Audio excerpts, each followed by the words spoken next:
Hey, on my Travel Ones podcast today, I'm lucky to have Tedi Serge. Tedi is the co-founder of the Girl Powerful Project, which is perfect timing for my January Women's Empowerment Month. How are you today, Tedi? I'm awesome. Thanks so much for having me. The pleasure is all mine. I appreciate the time. With everything that's going on in the world, it's kind of interesting. What exactly is Girl Powerful Project?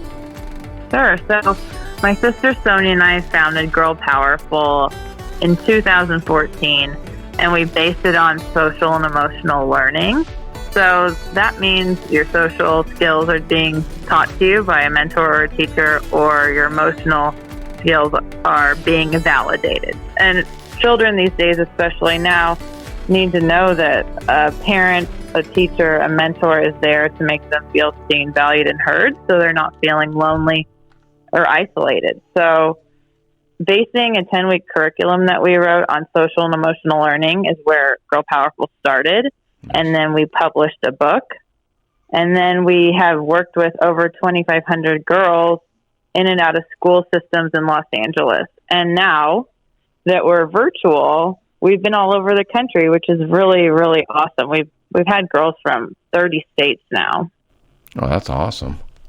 Yeah. So in our classes, it's about, we go through our book, and every week there's a concept like risk taking or goal setting or healthy choices. And we go through that. We talk. The girls get to connect to their peers.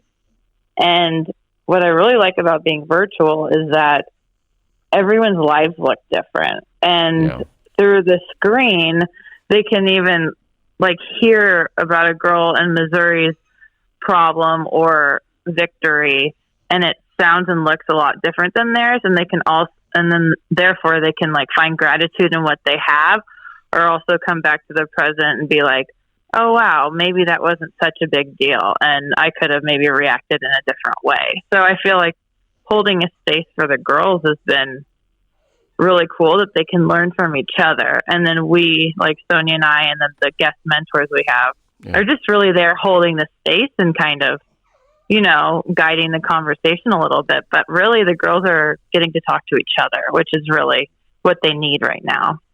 Well, I think that's key. I mean, like I told you earlier, I have two adult age daughters now, but then they were able to and they're best friends. They never fought, which I'm thankful for now. But they were able to bounce off girl stuff off each other a lot too.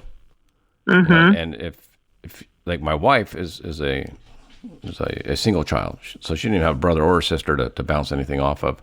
So I think something like this would be awesome. I mean, yeah, definitely. And with people being in virtual learning and not going to school, just depending on your school district or state, a lot of kids are the kid that doesn't have a sibling. So being able to hop on the computer and talk to other kids in your grade, or maybe just in your age range, and connect on something as small as what's something good that happened today, just to get them in a positive mindset, is really, really valuable, and it can do wonders for your mental health.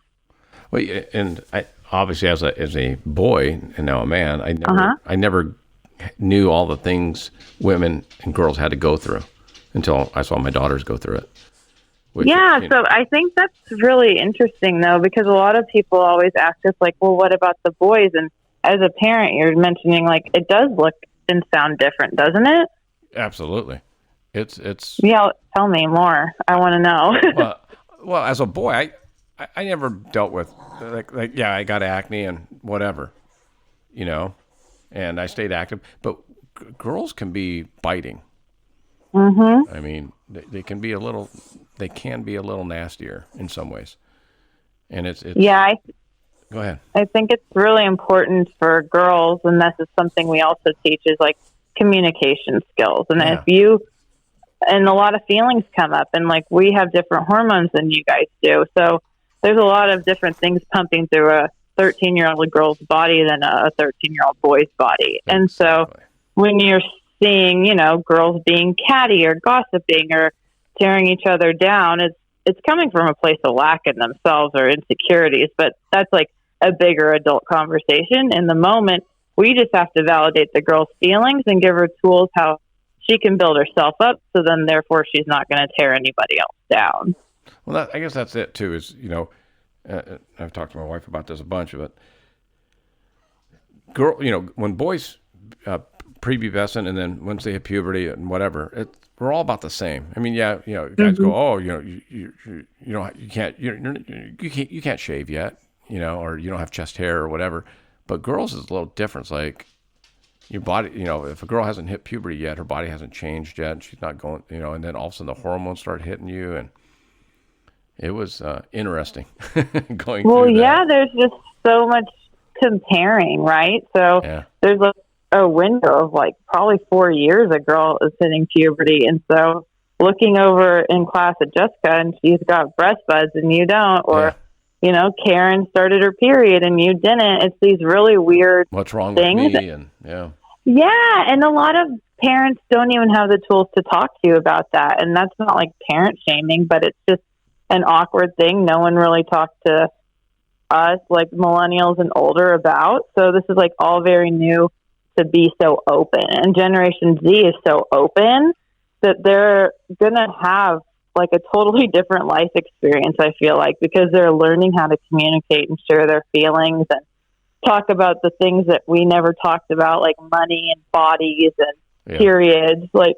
so it's kind of cool, but I'm just also with the internet and social media in their hands and access to every kind of person information, I think as leaders for our younger girls and boys is that we need to remember to mentor them and to teach them and to parent them and not let them like just raise themselves and each other in this totally different, like alternate universe that is Generation Z.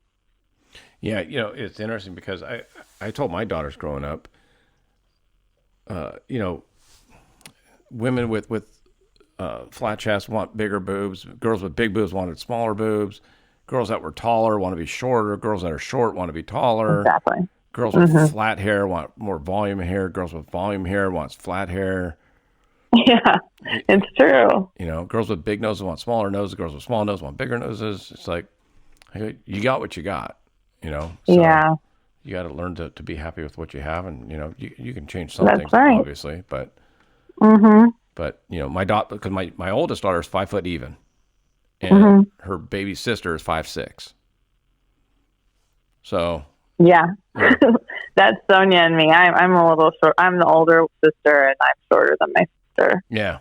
So there was always that growing up, and and I go, trust me when I tell you, you look really young for your age, but you're going to be really happy about that in your 40s and 50s. Really happy that you look younger. So. Yeah, I think that what you were saying is like you always want what you don't have, and that's the human experience in general. That's not just girls, and absolutely. And then we definitely just need to learn how to accept what we were given, and then learn how to move with it, right? And like enjoy this one precious life that we have, and not practice negative self-talk. And that's like what we also like to talk about is like limiting beliefs and negative self-talk and how to treat yourself the way you want to be treated, right? Like we're always expecting our family and our friends to treat us like in the nicest, most neutral ways. And then we're standing in front of the mirror just ripping ourselves apart. Like we can't be doing that. And that's what we talk about too. We want to turn every negative into a positive and also acknowledge what is the truth, right? So maybe you aren't like the fastest at track, or maybe you aren't the prettiest or the smartest or the strongest, but you are something and you are valuable, whatever you are. And if you want to get better at something, you got to put the time in. You don't just get to be the best. So there's like so many conversations within what we're saying. How much? Yeah, absolutely. How much do you talk about with social media and the presence of social media and the pressures behind it? I mean, it depends on the workshop or the class, and a lot though. If we're with older girls like 12 and up, and they are all on there, especially TikTok, that's geared towards younger girls, even though the rule is 13 and up. We know 8-year-olds on there. Wasn't MySpace was like that too, though? Like I remember because my daughters, I know I'm going way back in, But you had to be, I think you had to be 13 for MySpace. So people were just saying, "Oh, I'm 99." That was the big thing. Yeah, you just figure out the year, right? There's no really complications or, you don't get in trouble. Except if you go live. If you go live, they must have some sort of artificial intelligence knowing your face is too young, and you get shut off for 7 days. It's kind of funny because I've done it as a kid, and then there's really great parental controls on TikTok, which I highly recommend people look through, because even we have one, and we actually have 18,000 followers on TikTok because it's pretty, that's actually our market. So it's really a beautiful thing. We can talk directly to the teen, to the kid. And people were being mean, and it's I am very comfortable with myself and confident person. That's what I do for a living. So I practice what I preach. I meditate every day. I work out. I, make healthy choices with the people I hang out with. So I'm trying to, be the best leader I can be and role model for people in my community. But some kids can, and literally it's a kid. It's like a teenage boy telling me women are worthless or whatever he's saying. And it hurts my feelings. So if it's being said, if something like that would be written to a 12-year-old girl, I can't even imagine what that would feel like and how detrimental that could be when you don't have the tools to, to deal with it, read it, acknowledge it, deal with it, move on from it. That's the thing, to figure out how to let go of it and move on from it.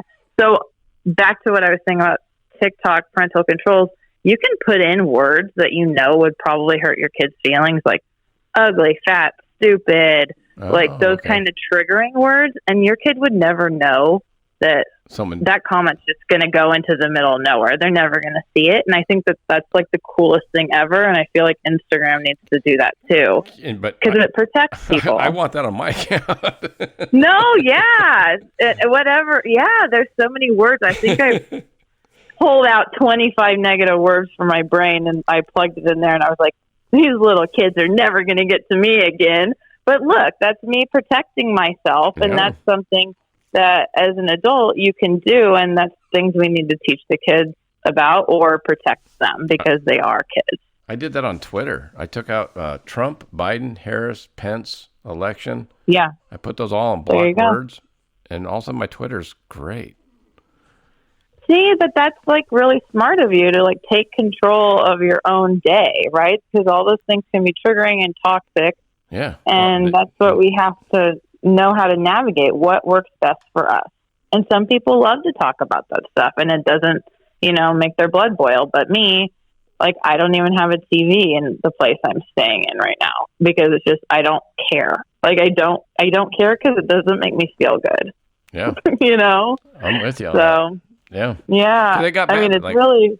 Yeah. Well, I was going to say, I used to go on my Twitter and be the first thing I did see was, obviously the election for the last year was all about the impeachment and this and that. And it's man, okay, great.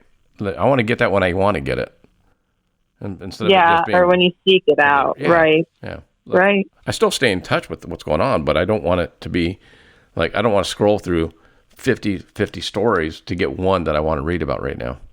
Right. It's too in your face. Everything's in your face. And then, social media, which we talk about with the girls, is algorithms, right? So if you're going to be looking up skincare or, skateboards or something like that, you're going to start seeing more skincare and skateboards. So it's how deep and committed do you want to go to those things you're looking at? Because it's going to be thrown at you from a million different angles. Yeah.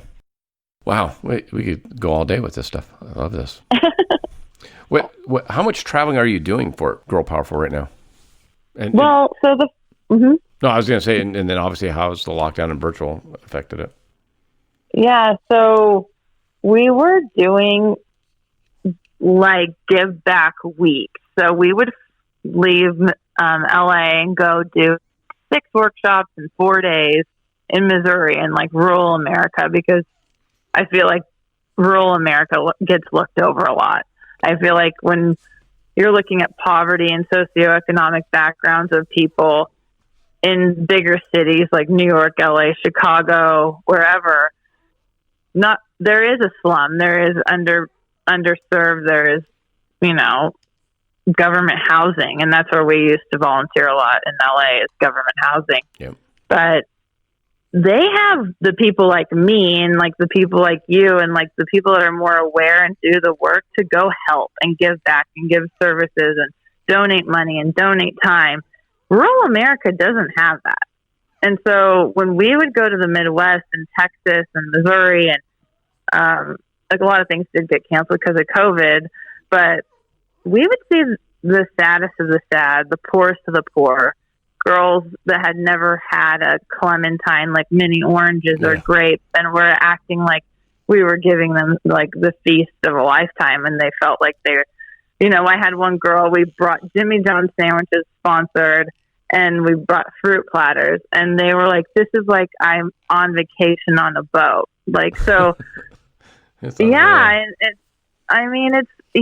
we're so out of touch because we're all so blessed, and obviously I have my own problems. I'm sure you do too, but we all just, I feel like we all have to really look out for each other and look out for the people like that you don't even think about. And that's like all the flyover states, because there's a lot of hurt there and there's a lot of things that going on that no one is amplifying. And like you're mentioning Twitter and the election, it's like, that's so much noise. There's real people down on the ground that are your neighbor that don't have food on the table. That their kid can't go to virtual school because they don't have an iPad. Like, there's so many bigger problems that I just feel like everyone needs to like open their eyes a little bit and see where they can help, even if it's small. Well, what I find interesting too is because I do deal with. When I've opened up some of the stores in Dickinson, North Dakota, Oh yeah, see, and I drive from Bismarck over to Dickinson, or even going up to Ammon, Idaho, which is outside of Idaho Falls. We don't open up a lot of stores in all the popular areas, and I always drive through and take extra time to drive through. And you're right, you see that, and you're like, I'm fortunate that my kids are grown, because I'm like the toxicity that now kids in Alabama, in the rural countries, only see what they see online. Yeah. And if you don't control that, there's some pretty bad things online. Well, can you imagine if you were living in poverty and like social media is everyone's highlight reel, and you're just like looking at all these people living luxury lives? Yeah. It's like that would make you feel so terrible. And like, that's all we have like in our human body is how we feel, emotions, and then the physical. So it's like, if you're constantly feeling like beat up and not worthy and not seen by anybody, like it's going to be really hard like to change like your generational like education. Like, are you going to be the first person to graduate high school or go to college? Like, how are you going to be motivated to do something like that? It's almost impossible. But you're making it possible with what you're doing. Yeah, so that's what we're doing. Yeah, we're trying to, like, we grew up in after school program, so, and we have a lovely mom. She was a single mom, so there's just not enough time. If you're at work, you're at work. So we were at the YMCA most after school, and I even worked there right out of college because I just feel really, connected to the mission there. And then therefore here I am. I've built my own after school program. There you go. Because those hours matter. And those are hours that if you don't have someone looking out for you, you can get in a lot of trouble, right? So you can start doing drugs. You don't do your homework. You could start having sex. You could get in a gang. Like, there's so many negative things that can happen, but there's also a lot of positive things you could do at that time, which is sit down, do your homework, go find a teacher and ask them for help if you're struggling in math. That's what I always had to do. Join a sports team, because that's always going to keep you on the straight and narrow, and you're going to learn how to take care of your body, which is like the biggest thing ever, is like learning how to bring movement and like mindfulness into your day every day, even if it's not a real gym. Like, go on a walk. Like, I feel like that's the most underappreciated thing, is like a neighborhood walk or a walk in the park. And like, since we're all on a hamster wheel until March 2020 hit, we were all on that hamster wheel. Exactly. Now I could tell you every crack in the sidewalk in my neighborhood and like where all the squirrels live because that's all I do all day. I take mental health breaks, and I think it's so important. So I'm a traveling salesperson. Is my day job. So I haven't spent. I can tell you for a fact I haven't spent more than a month at home straight in over 10 years. And so this lockdown was a complete shocker. It was like, woo, you know. So it's interesting because my wife and I, we started roller skating. And we started roller skating awesome. Pre-COVID, but now we really, I mean, it was like 3-4 times a week. And we were doing the same thing. They closed the beaches down. So we couldn't skate on the beach. So we literally were just in the neighborhood. And now when we walk our dog, they're like, "Oh, you're the roller skaters. Oh, how come you're not on your skates? Or how come I haven't seen you in a while?" Well, you know. But we were the same way because we like how you just said that made me think of it. We know every crack that we need to avoid when we're on skates. Yeah. in our streets. That's good. Avoid cracks with roller skates. That's definitely I found them the hard way. Important. Yeah. How about that though? Being at home, like I have a friend like that. She said her husband hasn't been home in 20 years because he was traveling and working late. And now she's like, and we now are in a house together 24/7. Like, how have you maneuvered that with your relationship? Thankfully, we're getting along great. That's awesome. And yeah, it's been, and so, I mean, for me, I'm an optimist. So I always try and find the positive out of it. Right. So, I spent more time with my wife literally in the last 9 months than I probably did in the last 2 or 3 years. That's beautiful. So, I mean, the one thing I always did when I was traveling was I'd be gone, but then when I was home, we'd always have to have date night once a week. Mm-hmm. Like, okay, let's not take each other for granted. And that's the last thing I wanted to do a lot of times, because if I'm in a hotel for 2 weeks, the last thing I want to do is go out to eat. I want to eat at home. But that makes sense. You make sacrifices, and she's like, "Hey, I've been eating at home for 2 weeks. I want to go out." And I'm like, "Okay." True. So and I love that you guys picked up a hobby together. I think hobbies are really good because you don't have to just sit there and stare at each other at a dinner. You're like active. Like there can be some, pauses in the conversation, and then you have a new experience together. The roller skating's been very cool because I never roller skated. I mean, not since I was a kid. And so 2 years ago, I bought her for her birthday a really nice pair of roller skates, which shocked me how much they cost now. But I think roller skates are so trendy; they're like sold out now. So I'm glad you guys got some. They're more than sold out. Yeah, they're they're more than sold out. They are, because we actually have friends. There's a company called Moxie. They'd be really good for you actually, because Michelle's a female owner. Started it. She was a roller derby girl, and cool. She wanted skates. Strong. Yeah, she wanted to have skates that girls would like, because Rydell makes tan brown skates, and she wanted purple and orange and red and green. Yeah, and quote unquote girl colors, right? So, so she did it. So she partnered up with Rydell, and she has her own design and does them, and it's like 99% women, and cool. And they're literally out. Well, you got to remember, we were in a worldwide pandemic. So when that happens, parts aren't being made because the factories are closed down. So you had a lot of people at home with time to kill that wanted to start roller skating. So they bought up every roller skate in the world. And then the factories were shut down, so you couldn't get new ones. So now there was like a 4-month wait on them. And you're like, for just a pair of roller skates, it was like 4 months you had to wait. So it's starting to open up. They open up in the second warehouse or second factory and all that. But because we know some of we roller skate with some of the Moxie team skaters. Oh, nice. And so I mean, I think that this time at home has been really cool to pick up those hobbies. And like you were doing it 2 years ago, or bought the skates 2 years ago, but you got to dig into it now. So I think I've noticed like a lot of families doing that. A lot of girls, they used to think bike riding was just like, no, thank you. But now that's like social hour to be outside at a healthy distance from each other, and bike riding around the neighborhood, it's like has a whole new feeling to it. And it's really cool that kids are able to be kids right now at the same time. Like there's a lot of negatives, but I like what you said. You're an optimist, and some positives are families are getting time together. Kids are getting to play outside till the sun goes down. All those old school things that we all were like, wait, is there such thing as childhood anymore?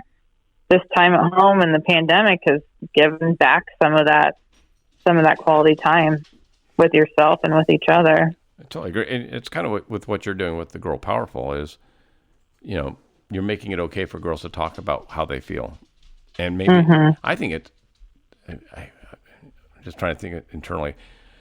It seems like it would be almost better that they could talk to somebody that won't see them in school the next day. So there's no fear. There's no fear of, she's going to tell somebody. Yeah, I think that's really true, and I think that, and I know that we see that. We see more open conversations with a girl that, you know her name, and maybe you just know her online, and maybe you get to know her, but. Right. Your best friend's not in the class right now. And so you're going to be a little more vulnerable, and you're going to maybe, be the first one to answer the question where you normally wouldn't because, you're just trying to play it cool or whatever is going on in your head. Like, remember that in school when you're like, oh God, please don't call on me. Like in Girl Powerful, it's like everyone wants to go first because they feel this is the place that I can be myself and I can share, and I want to share. I played this weird social game all day in school or on virtual school, so now I get 30 minutes to just be myself. I think that's huge. Mm-hmm.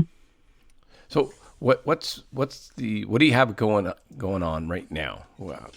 What's the best way for my listeners to see what you have going on? Yeah. So Girl Powerful, our website's girlpowerful.org. Yep. And on there is pretty much just who we are. And then our store where we sell our book, which is really great for a parent to buy.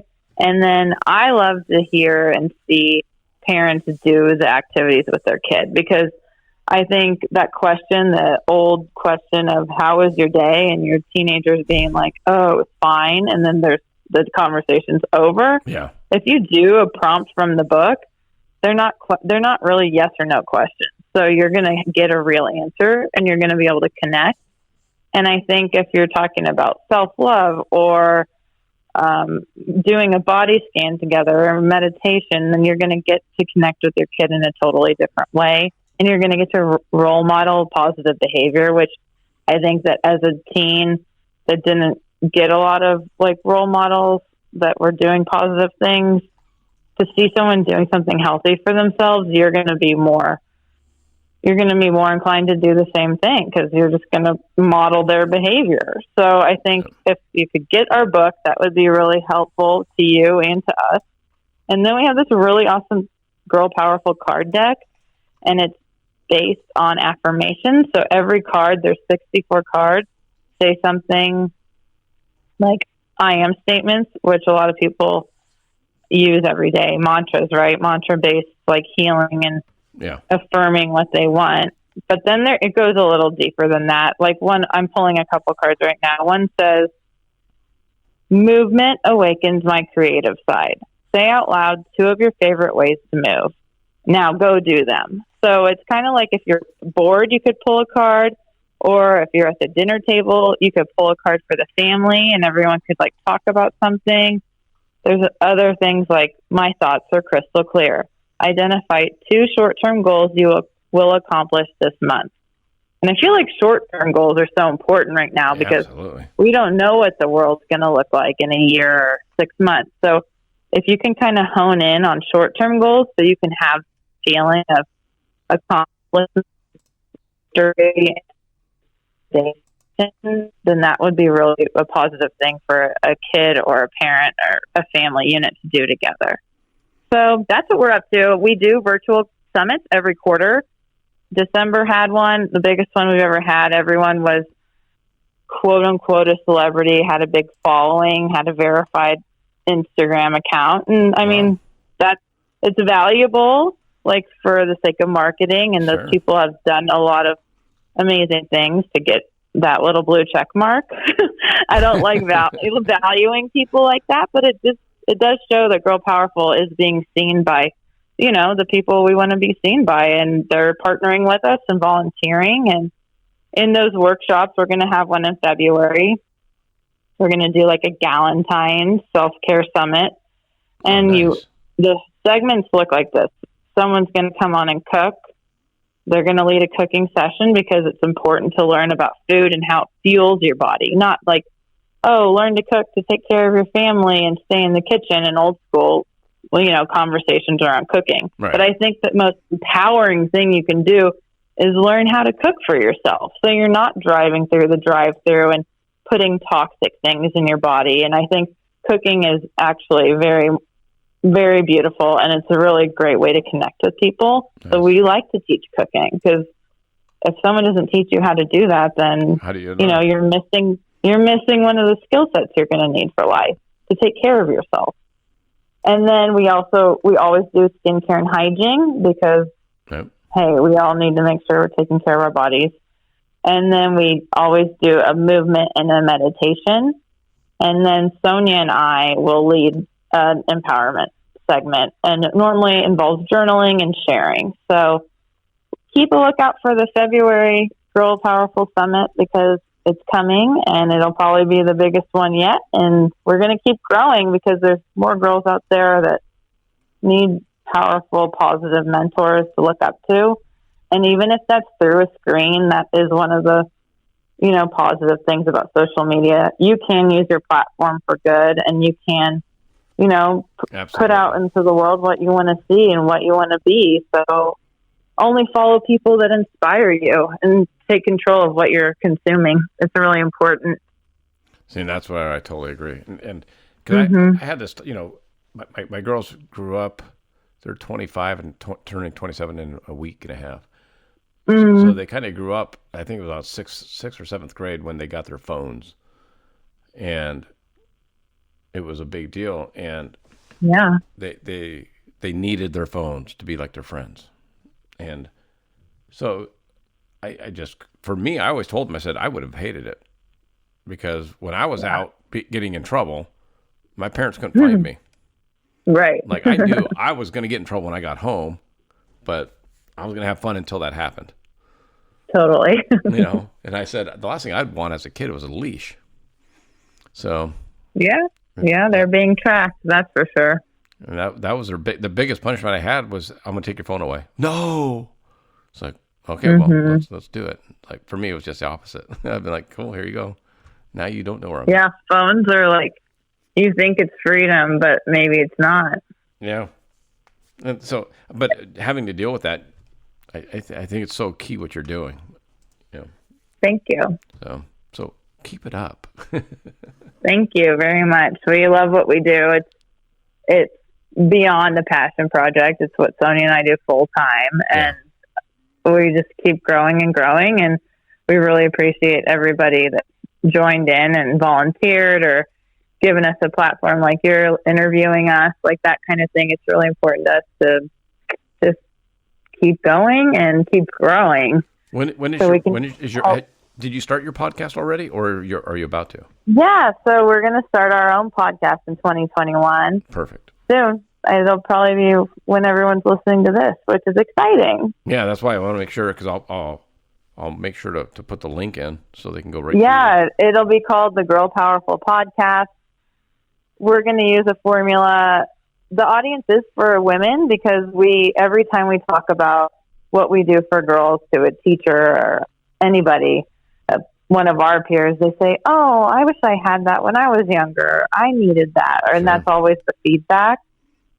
And so we're like, well, hey, who's healing the women that are saying that? Let's make sure that they're being taken care of, because then that's more feet in the street helping teenagers, and that's more people role modeling positive behavior in the grocery store. That's more people, online being their true authentic selves. So we're going to do like a back to school kind of podcast theme where we're going to theme it like school. So it's going to be like math class, and it's going to be like financial planner coming on and talking to you about money, because no one ever talked to anybody about money.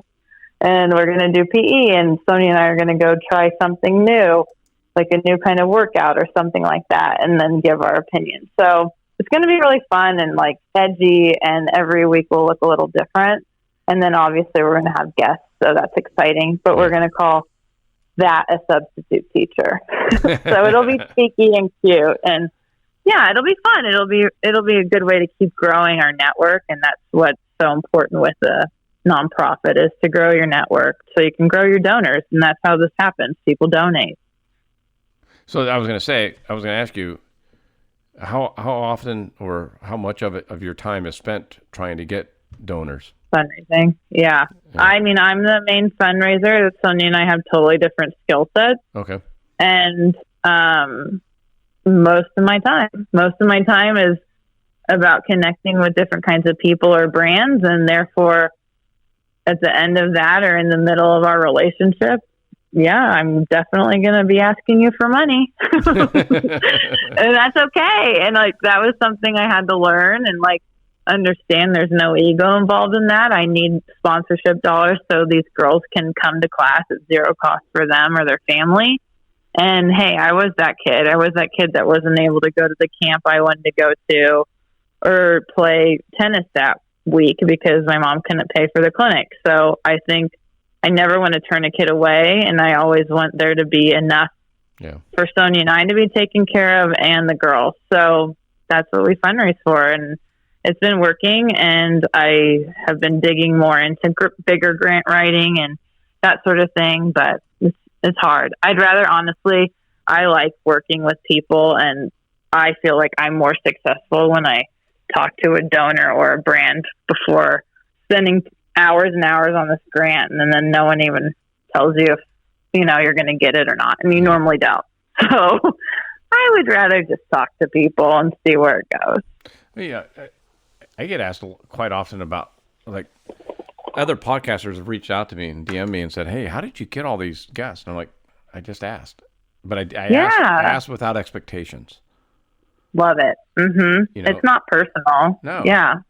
I've had some yeses that have blown me away.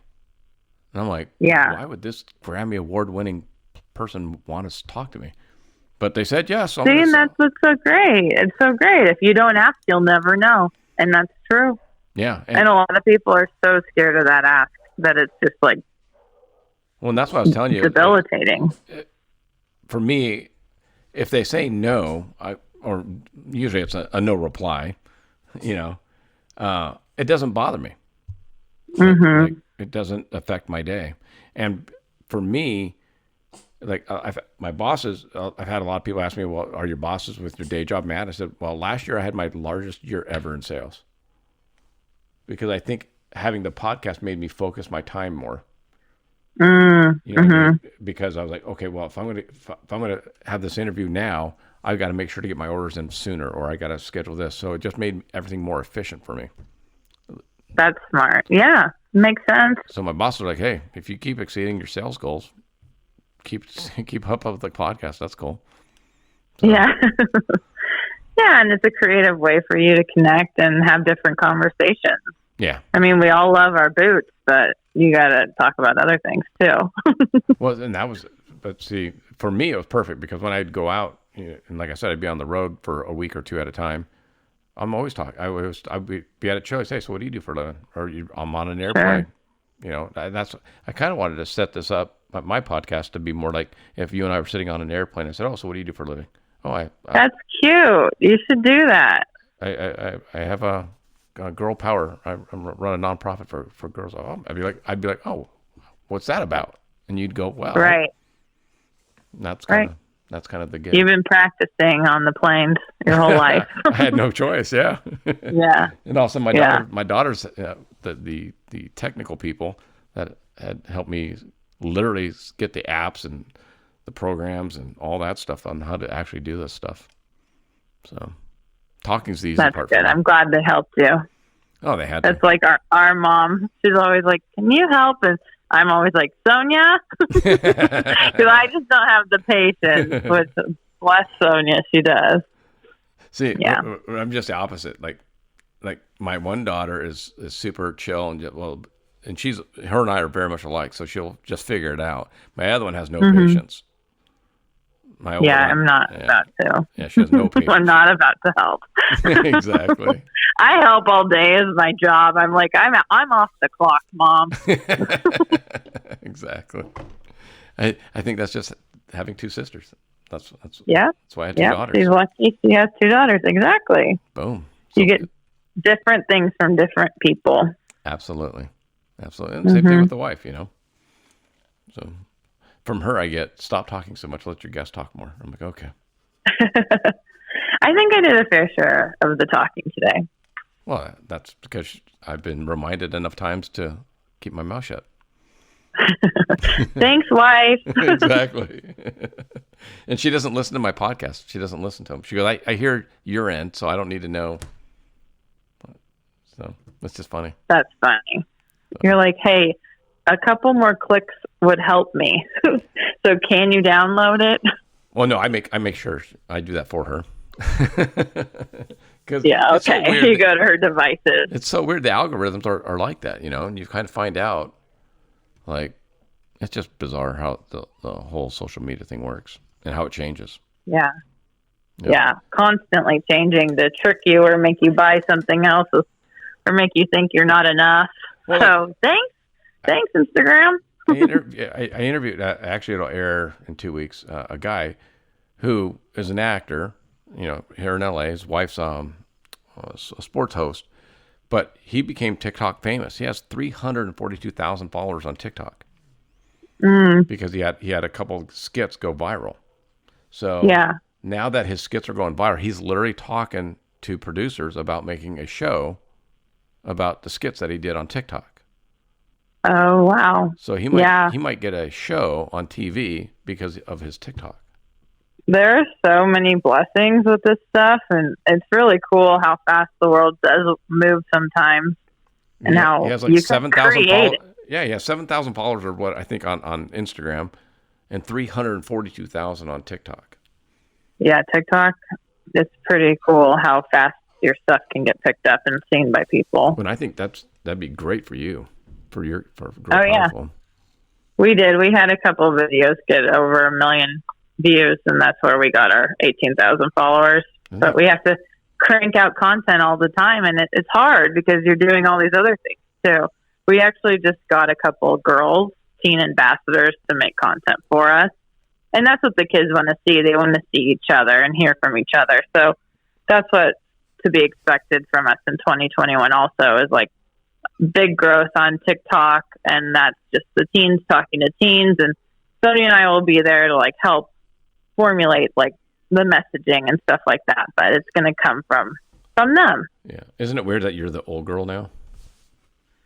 I'm the old girl? Yeah. yeah, like I still feel young. It's horrible. Right. They just told me I'm not allowed to be on TikTok today, actually. Like the last couple of days, our girls are like, you guys, the numbers are going down, and it's because Teddy's on there making videos that no one wants to see. Which they have a nice message, but it's like too teachery or too mommy, So that's what I was talking to Josiah about, because I'm way older. So yeah, I'm like, I shouldn't even be on it. But he's like, everybody's telling me you got to be on it because you can have, one thing get 1,000 views that got no views on other platforms. Exactly. Yeah, and so then you can we like to make a TikTok too and put it on our Instagram, and then you have two. It's helpful. It's helpful, and it's really easy to make content on there. It just is very quick. It helps you edit. It's boom, boom, boom, and you're done. Unlike Instagram, where it's like everything's perfectionist driven. So yeah. We're not interested in that. I always say, shoot for a B, and let's move on. I like that. It's true. I think of course I'm going to expect my kids to get A's, but I'm like, hey, why? Why would I do that? I don't even know if that's important anymore. So, hey, shoot for a B. Let's move on.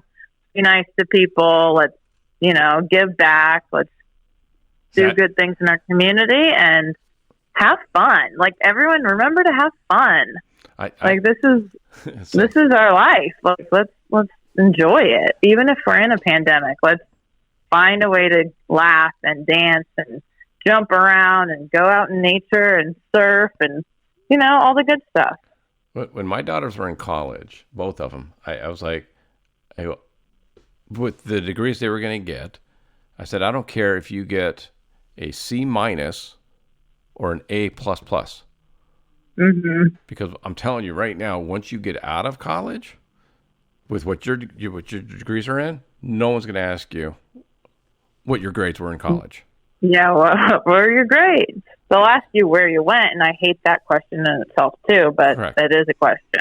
Yeah, but I go, no one's going to say, oh, so what were your grades like in communications? No one cares. Yeah, no one cares. Did you graduate or did you not graduate? I said, so have fun, do what you got to do, make sure you graduate, but don't overanalyze and kill yourself to get that A+. Because it doesn't matter in college. I agree.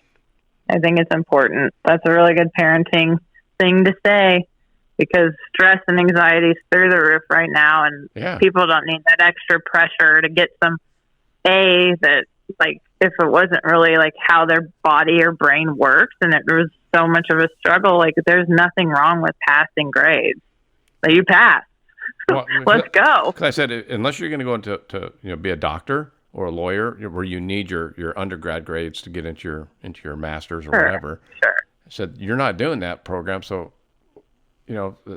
why don't kill yourself? Just get in, graduate, make some connections, meet some people, be friendly, and enjoy it. That's what I think about college. It's all about connections. It's all about talking to your teachers and learning from them and having them remember who you are for a letter of recommendation. Like, I feel like those are the things that people need to talk about, what their time at college is about. Yeah.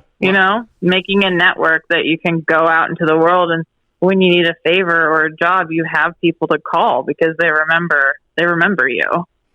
I told my daughter when she went on tour with the band, I said, remember all the people that work behind the scenes. Like, write down their names, because she was going to have a journal about her tour. And I said, write down all their names, what they do, where they work, where they live, if their birthdays, if they remember it. That way you in 3 years, if you want to connect with them for whatever reason, you'll have that person. Hey, so how's your, are you still do you still live in London, outside of London, or how's your wife? How's your dog? Because then people will be like, oh, they remember that stuff. So. Yeah, I know. People are just, we want to connect. That's how we are. That's what our brains and our hearts want. So it's important that if that's what you're seeking, then you're giving that out too. So don't forget, even if you're wearing a mask, to make eye contact with people, to say hi. Like, it doesn't mean that we all have to turn into these like zombie people. Like, find the good in each day, and don't forget to say hi to your neighbor. They probably need it more than you know. Yeah. That's interesting, because I try and say when I put happy birthday dates in my calendar, and then I'll text them, happy birthday. I don't make it super emotional or anything, but a lot of people don't hear that from other people. Mm-hmm. Yeah. And it matters. It feels good. I know it feels good when people say happy birthday to me. So simple gestures, they cost $0. I think that would be a cool, like, experiment in 2021. Like, do all the things that cost zero money and see how you feel and how everyone that received those things felt. That would be interesting. Yeah. Well, thanks so much for talking with me today. I appreciate it. We could talk all day. I know. We're both yappers. That's not a good thing. So yeah. I again, appreciate the time. I'll make sure to include all the links and for the website and your Instagram, and then your new podcast. That's awesome. And the book. Awesome. Yeah. Thank you so much. Thanks, Teddi. I appreciate it. Bye. Okay. Bye-bye.